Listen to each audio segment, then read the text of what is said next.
अंतिम उड़ान, एक नेता की आखिरी कहानी। सुबह की पहली सुनहरी किरणें महाराष्ट्र के शांत आकाश को चमका रही थीं। नगर के लोग अपने अपने कामों में व्यस्त थे, लेकिन आज कुछ अलग था।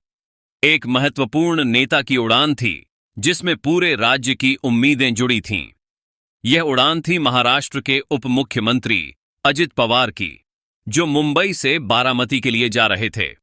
किसानों, मजदूरों और आम जनता के बीच उन्हें प्यार से दादा कहा जाता था। आज वे पंचायत चुनाव के लिए जनसभाओं में लोगों से मिलने वाले थे। उनका विमान एक चार्टर्ड लियरजेट 45XR VTSSK था, जो 28 जनवरी 2026 की सुबह लगभग 8:45 पर मुंबई से उड़ान भर चुका था। आकाश में उजाला था, लेकिन किसे पता था कि यह उड़ान आखिरी साबित होगी। जैसे ही विमान बारामती एयरपोर्ट के करीब पहुंचा, पायलट ने लैंडिंग की तैयारी शुरू की। रनवे की तरफ बढ़ते हुए विमान अचानक नियंत्रण खो बैठा।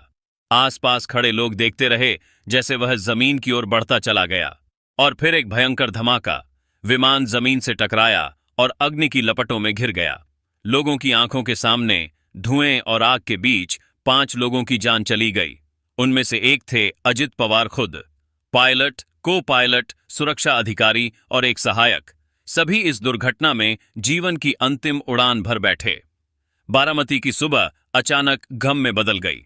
बाजार बंद हो गए, घरों पर ध्वज आधा झुका हुआ दिखाई दिया, और पूरा महाराष्ट्र 3 दिनों के राजकीय शोक में डूब गया। सरकारी कार्यालय और स्कूल बंद हो गए। लोग उनके योगदान और यादों को याद कर रहे थे। राजनीतिक और सामाजिक जगत में शोक की लहर फैल गई। प्रधानमंत्री से लेकर आम नागरिक तक, हर किसी ने इस हादसे को बेहद दर्दनाक बताया और सभा समारोह में उनके जीवन और काम की प्रशंसा की। समर्थकों, भाइयों, बेटों और उन हजारों दिलों पर जो उनसे जुड़े थे, आज एक खाली जगह रह गई थी। उनकी अंतिम उड़ान ने सबको यह एहसास दिलाया कि जिंदगी कितनी नाजुक है। एक पल में खुशियां लेकर रवाना हुआ विमान अगले ही पल आग और धुएं में बदल सकता है। आज महाराष्ट्र के लिए सिर्फ एक नेता का जाना नहीं, बल्कि एक आदर्श, एक आवाज और एक परिवार का हिस्सा छूटना था।